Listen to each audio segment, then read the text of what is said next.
ते आले निवडून, त्याच्यानंतर आपले 6 मधून 5 आमदार निवडून आले, त्याच्यानंतर 3 BJPचे आले. आता परिस्थिती अशी आहे का डहाणू नगर परिषद, पालघर नगर परिषद, वाडा नगर पंचायत, जव्हार नगर परिषद, ही 4ही नगर परिषद हे आपली हे BJPची येणार आहे. ही फार मोठी गोष्ट आहे.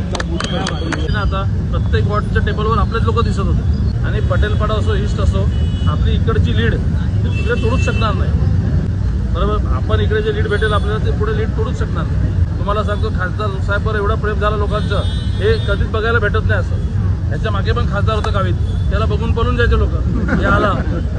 तर हे विषय एवढा फरक असतो आणि आपण लोकांमध्ये जाऊच म्हणून आपण चॅलेंज करतो त्यांना.